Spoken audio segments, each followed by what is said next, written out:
It's strange how the smallest moments, the ones that seem insignificant at the time, can stick with you for years. You start to notice the cracks, the things that used to be small, but then they become bigger and harder to ignore. That's where it all started for me. It's like one day you wake up, and you realize you don't even recognize the person lying next to you anymore. You don't even know who you are anymore. My name is Anthony. I'm 35. I'm not a romantic or anything like that. I'm just a guy who's always been more focused on my work than anything else. I guess that's my fault. My wife, Lucy, used to be different. She was full of life, always talking about her lectures, the students she mentored, the things she cared about. But I didn't notice when it changed. I didn't see how her world began to shrink while mine grew bigger and bigger. My days are filled with data, code, troubleshooting problems that most people wouldn't understand. I'm good at it, and I like it, but I never thought about the cost. I didn't notice that, while I was buried in my work, Lucy was becoming more and more distant. Not in the way you'd expect, though. It wasn't like she was yelling at me or giving me the cold shoulder. No, it was worse than that. It was like I was invisible. I came home late almost every night. I remember walking in after another long day, barely able to hold my eyes open, and there she was, sitting at the dinner table, her face a little too pale, her smile a little too forced. She didn't even look up when I entered. I could tell she had been waiting for me. I could tell from the way the food was still warm, as if she'd reheated it multiple times.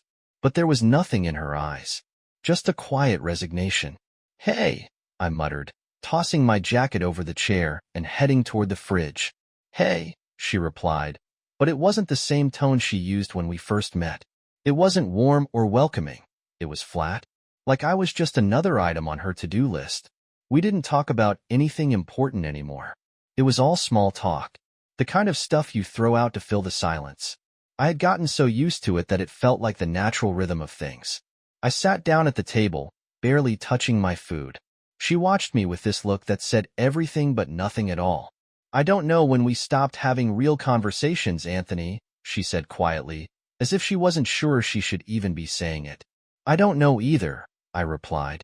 The words felt hollow in my mouth, like they didn't belong to me. She didn't answer right away, but I could tell she was thinking about something. That look she always had, like she was trying to figure out the pieces of a puzzle, but none of it made sense. "I feel like you don't even see me anymore," she said, finally breaking the silence. I froze, staring at her.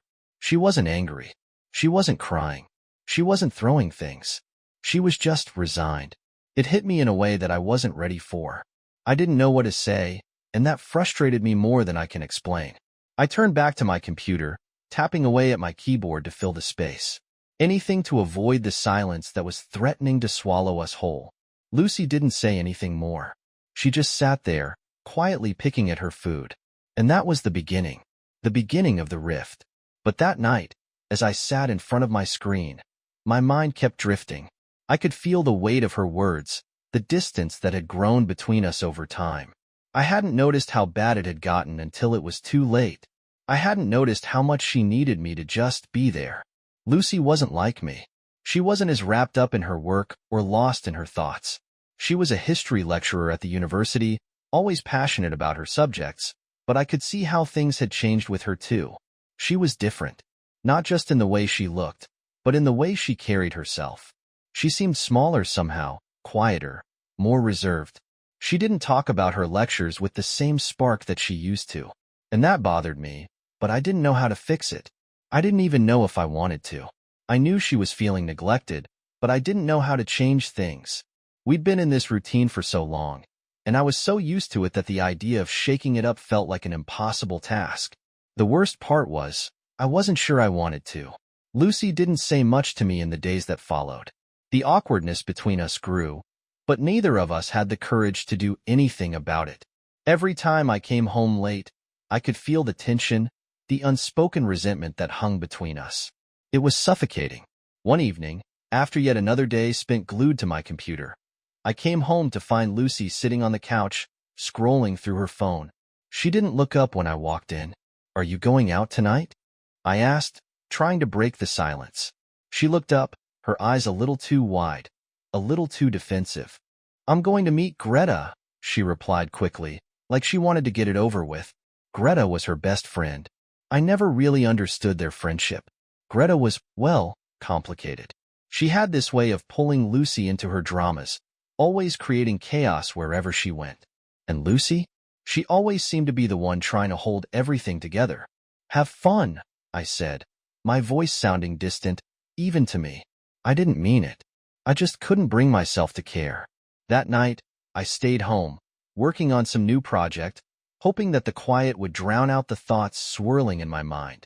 But it didn't. I kept thinking about Lucy, about how distant she seemed. And the worst part? I didn't know how to fix it. How do you fix something when you don't even know what's broken? It was during those nights alone that I started noticing something that I couldn't ignore. I began thinking about the things I never really paid attention to before, like the way she would spend so much time texting Greta or the way she'd look at her phone, almost like she was waiting for a message. And for the first time, I wondered if there was more to those late nights out with her friend, more than just the casual catch-up I had always assumed. But the real question was I too late? I didn't mean for it to happen. At first, it was just a conversation, one of those late-night talks that seemed so harmless. But somewhere along the way, Jason became more than just someone I talked to. And before I knew it, I couldn't stop thinking about him. Jason was different from Anthony. He was confident, spontaneous, and, most importantly, he made me feel seen in a way that I hadn't felt in a long time. There was something magnetic about him. The more time we spent together, the more I started to forget about the emptiness I felt at home. Greta had always been the voice in my ear, the one who told me that Anthony wasn't the man for me, that our marriage had no future. She wasn't wrong, I guess, but she was too eager to push me into something new. Still, her words had planted a seed, and Jason was the water that kept it growing. It started innocently enough. We met for coffee, then lunch, then dinner. A few walks in the park, a few shared laughs. Jason was always so easy to talk to. It was like I could tell him everything. And I did. I told him about Anthony, about how distant he'd become, about how I felt like I was living with a stranger. I never realized how much I needed someone to listen until Jason started doing it. "Your husband sounds busy," Jason said once, his voice soft, as if he was trying to comfort me, or maybe trying to dig deeper. "He is," I replied, staring at my hands. "But it's more than that. He's not there. We don't talk anymore. It's like I'm invisible." Jason nodded, his eyes never leaving mine. "That must be hard. You deserve someone who sees you, who appreciates you for who you are." It was simple, and yet, it was like he'd unlocked something inside me. I hadn't realized how much I'd been craving validation, just someone to acknowledge that I was still here, still alive, still worth something. Then, one night, after dinner at a cozy little restaurant, we found ourselves walking along the river. It was a cool night, but Jason had a way of making everything feel warmer. We talked about our pasts, our regrets, and the things we still wanted to do. It felt so easy with him, so natural. Somewhere along the way, I stopped thinking about Anthony. I didn't care anymore. I wanted to feel alive again, to feel wanted. And when Jason kissed me, I didn't pull away. The next morning, I woke up in his bed, the sunlight creeping in through the blinds, and the reality of what had happened hit me like a wave. I felt guilty, yes, but there was something else, something I couldn't deny. I had been craving this, the connection, the feeling of being wanted. I tried to shake off the guilt. It wasn't like I'd planned it.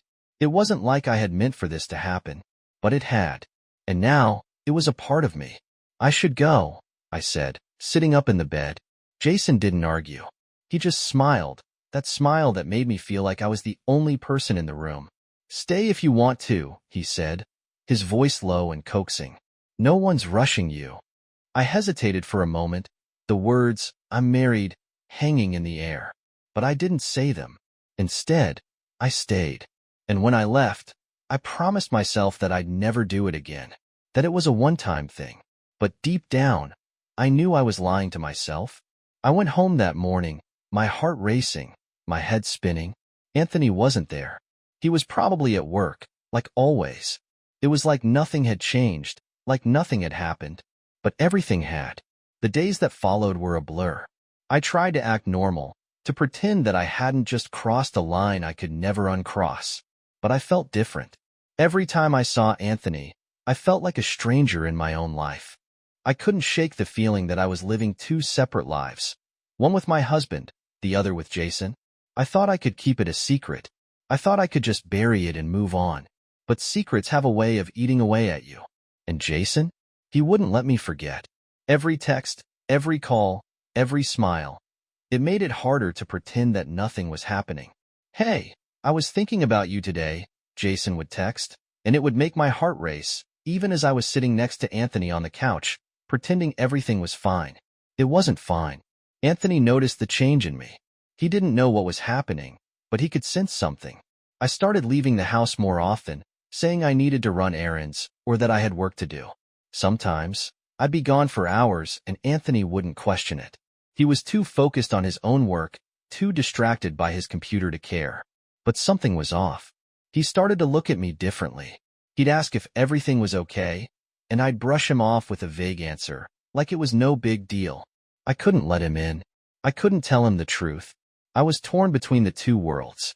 The one I had with Anthony, safe, predictable, but distant, and the one I had with Jason, exciting, intense, and full of possibilities. I kept telling myself it was just an escape, that it didn't mean anything. But deep down, I knew I was lying. Jason was becoming more important to me, and I couldn't deny it. I couldn't shake the way he made me feel, the way he looked at me, the way he seemed to understand me better than anyone else. And every time I looked at Anthony, I saw nothing but the distance between us. I didn't want to leave my marriage, or at least, I didn't think I did. But I couldn't seem to pull away from Jason. Every time I tried to step back, I found myself pulled back into his orbit, like I was caught in a gravitational pull I couldn't escape. I told myself I was just looking for something, some sort of emotional connection I wasn't getting from Anthony. But the more I justified it to myself, the more I realized that I was no longer the person I once was. I was lost in a web of lies, torn between the man I married and the one who made me feel alive. And somewhere, deep down, I knew I couldn't keep living like this forever. But I didn't know how to stop. It started with a simple mistake. At least, it seemed simple at the time. I don't know why I did it, but one evening, I found myself checking Lucy's social media account. It wasn't like I was snooping or anything. I wasn't trying to catch her in the act. But something felt off. There was a distance in the way she'd been acting, a coldness that had only grown in the past few weeks. She'd been leaving the house more often, staying out late, always distracted. It made me uneasy, but I didn't know why. I didn't even know if I was overthinking it. When I opened her account that night, I didn't expect to find what I did. The message was sitting there, unguarded, just waiting for me to see it. It was from Jason, the man she'd been spending time with lately, the one she'd been acting so secretive about. The message read, "I miss you. These nights together are what I've been looking for." I froze. My hands went numb. It was like the ground had shifted beneath me, and I was suddenly standing on unstable ground. I couldn't breathe for a second. I didn't want to believe it, but it was there, clear as day. The confirmation I had been avoiding for so long. She was having an affair. There was no denying it anymore. I felt sick, but there was also a strange clarity in that moment. I knew, deep down, this was it. The moment I couldn't ignore any longer. But instead of confronting her, I did nothing. Not right away. I didn't want to accuse her immediately. I couldn't bring myself to do it. I stepped back. I stopped reacting the way I usually did. I stopped asking questions. I stopped trying to understand. I started thinking about everything differently. The thought of continuing with a marriage built on lies, built on this hollow version of us, felt like a weight I couldn't carry anymore.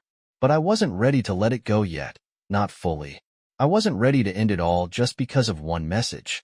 I decided to observe, to take a step back and see if things changed, if Lucy would even notice. Maybe she would. Maybe she wouldn't. I didn't know anymore. But the more I thought about it, the more I realized how much things had already changed. This wasn't just about an affair. It was about years of silence, years of growing apart, and years of me focusing on everything else but her. I started to understand that I was the one who had let this happen. I was the one who had stopped fighting for us, for her. I decided to talk to Thomas. He was an old friend, someone I trusted, a psychologist, someone who had given me advice in the past, though I knew he wasn't exactly the most stable person either. Still, I needed someone to talk to, and he seemed like the best choice at the time. When we met up, I didn't give him all the details. I didn't want to sound like I was just ranting. I told him what had been happening, how I felt like Lucy and I had grown apart, how I couldn't even remember when things started to fall apart. I told him about the message, about my suspicions, about the distance between us. "You've got to ask yourself one thing, Anthony," Thomas said, his voice calm but firm. "Are you willing to fight for this marriage? Because if you are, you have to be all in. But if you're not, then you need to make a decision. The longer you wait, the harder it's going to be." His words stuck with me, but they didn't give me the answers I needed. The truth was, I didn't know if I could fight anymore. It didn't feel like it was worth fighting for. It felt like too much had been broken. And as much as I hated to admit it, I didn't know if I could ever trust her again. I decided, in that moment, that maybe it was time to let go. But I wasn't going to confront her. I wasn't going to give her the satisfaction of knowing that I knew. Instead, I turned inward. I buried myself in my work. I spent more time with my hobbies, things that I had neglected for years. It was like a self-imposed punishment, but I didn't care. At least this way, I wouldn't have to face the reality of what was happening. I could pretend that everything was fine. I thought it would give me clarity. I thought that by stepping back, I'd find some peace. But instead, it only created more distance between us. Lucy noticed, of course. She could feel the change in me. I wasn't responding the way I used to. I wasn't asking her about her day or pretending to care about things that didn't matter. I had checked out, and it made her uneasy. "What's going on, Anthony?" she asked one night, her voice soft but probing. I didn't answer right away. Instead, I shrugged. "I'm just busy. There's a lot going on at work." But she could tell something had shifted. She wasn't stupid. She knew that I wasn't just distracted. I was emotionally distant. And for the first time, I saw the panic in her eyes. "I've been thinking about us," she said, her voice quiet. "About everything. And I don't know if we can fix it." I wanted to tell her the truth, to confront her about what I knew, but I couldn't. It felt like too much, and I wasn't ready to hear her excuses or explanations. The truth was, I didn't know if I wanted to fix it. I didn't know if I could. But as I watched her, I saw something shift in her as well. She wasn't looking at me with that same quiet resignation anymore. She was looking at me with a mixture of guilt and fear. Maybe she realized it was too late. And that's when I started to feel the weight of it all. The weight of the years, the lies, the distance. I couldn't take it anymore. I knew I had to move on. I knew that whatever happened next, it wasn't going to be with her. As much as she seemed to want to fix things, I realized that she'd already broken us. And no matter how much I tried to hold on, I couldn't fix it. Lucy was already checked out. And so was I. I met Sarah at work. She's 28, a little younger than me, but there was something about her that made her easy to talk to. She had this warmth about her that I hadn't felt in a long time. Not from Lucy, not from anyone. Sarah was kind, empathetic, and attentive in a way I'd been craving. We started working on a project together, something that required long hours and close collaboration. At first, I thought it would just be another work assignment, something to pass the time. But it quickly became more than that. We spent late nights in the office, bouncing ideas off each other, talking about everything and nothing. It was easy. She listened when I spoke, and I started confiding in her, sharing the frustrations of my life, the distance I felt with Lucy, and the pain that had been building for months. Sarah was patient, never rushing me to open up, but always there with a supportive word or a shared laugh. For the first time in ages, I didn't feel like I was carrying everything alone. I didn't expect to feel drawn to Sarah like I did. It wasn't just her kindness or her understanding. It was the way she made me feel seen again, something that had been missing for so long. I didn't want to admit it, but every time I saw her, I felt a weight lifting off my chest. For the first time in so long, I felt a sense of connection. It was simple, genuine, something I hadn't felt in a while, and certainly not from Lucy. Meanwhile, Lucy was desperately trying to salvage what was left of our marriage. I could see her efforts, but they felt forced, like she was trying to hold something together that was already falling apart.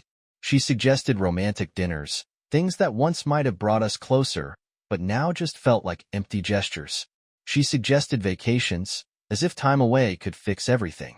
She even asked me to attend therapy with her, as if one conversation with a stranger could magically make everything right again.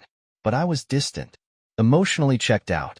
It wasn't that I didn't care, but it was hard to care when the connection had been broken for so long. Every attempt she made to rekindle what we had felt like a reminder of how much we had already lost. I didn't want to keep disappointing her, but I couldn't pretend anymore. The truth was, I didn't know if I could ever go back. One evening, after one of our failed attempts at reconciliation, Lucy became increasingly frustrated. She had tried so hard, and I had pushed her away every time. I could see the frustration on her face, the anger simmering beneath her attempts to be kind. She left the room in a huff, her footsteps loud on the hardwood floors as she stormed into the living room. I stayed where I was, silent, numb to it all. She called Greta, as she always did when she was upset, and I could hear their conversation through the door. Greta was always ready with advice, but lately, I didn't trust her judgment. She wasn't the one living this life, was she? She had no idea what it felt like to wake up every day to a relationship that had slipped through your fingers. Maybe it's time to let go, Lucy, I heard Greta say. He's checked out. You've tried everything, and he's just not there anymore. Lucy didn't argue. She was quiet for a long time. I could tell she was torn. I could feel her guilt, her confusion. She knew what she had done. She knew she had pushed me away with her affair, but at the same time, she didn't know how to stop needing me. You deserve more than this, Greta continued, her voice persuasive. If you want something real, you have to stop pretending with Anthony. I couldn't hear the rest of the conversation, but I knew what was coming. Lucy was desperate, torn between the reality of what she had done and the fear of losing me for good. I wasn't the man I used to be. She wasn't the woman I married. We were both too far gone. As the days passed, I found myself spending more and more time with Sarah. Our connection deepened, and for the first time in what felt like forever, I felt seen. She wasn't the answer to everything, but she offered me something that I hadn't realized I needed: emotional fulfillment. We bonded over mutual interests, shared frustrations, and small moments of comfort. I began to look forward to seeing her, to our late-night talks and casual moments of connection. I didn't want to admit it, but the void Lucy had once filled was slowly being replaced by someone who understood me. I wasn't trying to replace Lucy. I wasn't trying to jump into something new, but I was tired. I was tired of pretending that everything was fine when it wasn't. I had spent so much time invested in a relationship that was breaking down, and Sarah made me realize that I deserved more. Meanwhile, Lucy's desperation grew. She started apologizing, trying to fix what had been broken, but it felt like too little, too late. I could see the cracks in her facade. The guilt was written all over her face. But the problem wasn't just her affair anymore. It was everything. It was the years of emotional neglect, the silence, the disconnection that had slowly poisoned our marriage. I couldn't go back to that. I couldn't pretend to be someone I wasn't. Then, in a final, desperate attempt to salvage whatever was left, Lucy confronted Jason. I overheard her talking to Greta about it, and I could hear the frustration in her voice as she relayed the conversation. Jason had started growing distant too. The excitement, the thrill of the affair, had worn off for him as well. He didn't want to be part of the lies anymore. He told Lucy that he couldn't keep up with the secrecy and that he was done. Lucy was devastated. It was the final blow to an already crumbling facade. She didn't have Jason anymore, and she didn't have me. She was alone, with nowhere left to turn. Greta, as always, was there, offering advice that came with her own baggage. But Lucy knew the truth. She had lost everything. Her affair had failed. Her marriage was already in ruins. And now, she was left to face the consequences of her actions, alone in the life she had created. I was no longer a part of her world, and I was finally starting to understand that I didn't need to be. After everything that had happened, I finally made the decision to move on. It wasn't easy, and it didn't happen overnight. But after months of emotional turmoil, I realized that staying in my marriage was no longer an option. It was time to let go and move forward. I stopped engaging in any attempts at reconciliation from Lucy. I couldn't pretend anymore. The conversations, the forced attempts to reconnect, it all felt like a lie. Instead, I began to focus on myself, and that focus led me to Sarah. The connection I had with her had become more than just a distraction. It became my anchor. She offered me the emotional intimacy I had been missing for so long. We spent weekends together, went on small trips, and spent hours talking about everything, from our dreams to our fears. For the first time in a long while, I felt like I was in a relationship that was based on genuine understanding and emotional support. Lucy, on the other hand, wasn't ready to let go. One evening, she confronted me, breaking down in tears and begging me to give our relationship another chance. She expressed her regret, her sorrow for everything that had happened, but I couldn't be moved. I had already made up my mind. I can't keep living this lie, I told her, my voice steady but distant. I'm not in love with you anymore, Lucy. Our marriage has been over for a long time. She fell silent, her face contorting in pain. For the first time, I saw her realize what was happening. I had already checked out emotionally, and there was no going back. She had lost me, and for all the regret she expressed, I couldn't help but feel numb to it. I knew this was the right decision, but it still didn't make it any easier to say. After that night, Lucy retreated into herself. She stopped trying to salvage our marriage, but the weight of her actions continued to haunt her. She had lost both me and Jason. Her affair, which had given her temporary relief from the emotional emptiness, now felt hollow. Jason, too, had moved on. His career and his own emotional needs had taken priority, and he had cut ties with her. The realization hit Lucy hard. Her actions had led her to a place of deep loneliness, and she was left to face the reality of her mistakes. Meanwhile, my family's reaction to the end of my marriage was more supportive than I had anticipated. My mother, Maggie, was relieved. She had always been suspicious of Lucy, never trusting her intentions or motivations. I never liked her, she admitted to me one day, her tone surprisingly calm. She was never really invested in you. You deserve someone who will truly appreciate you. It was strange to hear my mother's words after everything. I had spent so much time defending Lucy, trying to make it work. But now, hearing Maggie's opinion, I couldn't deny that maybe she had been right all along. I wasn't angry with Lucy anymore, but I had to acknowledge the truth of our relationship. Mark, my colleague, also noticed the changes in me. He'd been subtly encouraging me to embrace the new connection with Sarah. You seem happier, man, he said one afternoon, after I mentioned spending the weekend with Sarah. Sometimes, the right person comes along when you least expect it. Don't let the past hold you back. I knew Mark was right. Sarah had become more than just a colleague or a friend. She was someone who made me feel valued, understood, and, for the first time in a long time, emotionally supported. As the months passed, Lucy began her journey of healing. It wasn't easy for her, but she started accepting that our marriage was over. The anger and regret that had consumed her at first began to fade, replaced by a quiet acceptance. She had lost what she had once taken for granted, but now, she was determined to rebuild herself. She started attending therapy, taking small steps toward personal growth. Slowly, the weight of her actions began to lift, though the process was painful. Meanwhile, Sarah and I grew closer.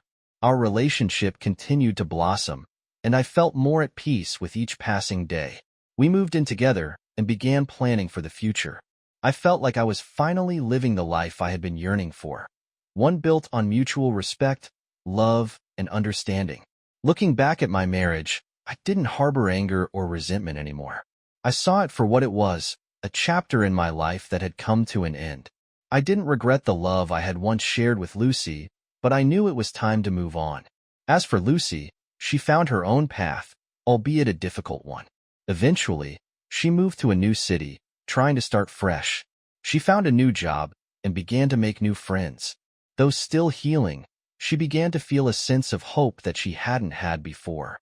She started dating again, but this time with more self-awareness. The scars of the past remained, but they were slowly fading, and Lucy was ready to build a better future for herself. It wasn't easy for either of us. The journey wasn't simple or straightforward, but we both grew in different ways. We learned valuable lessons about love, trust, and self-discovery. And though our paths diverged, we found closure in the end. We had both been through the ringer, but we were learning how to live with the choices we had made. As for me, I had found peace. I had found someone who saw me, who appreciated me, and who made me feel alive in a way I hadn't felt in years. I had finally let go of the past and stepped into a future that felt bright, filled with possibilities I hadn't even imagined before. And Lucy? She was still finding her way, but I knew she would. She was starting to heal, starting to rebuild. I couldn't be a part of that journey anymore, but I hoped, for her sake, she would find the happiness she was looking for. We had both changed, and in the end, that was the most important thing.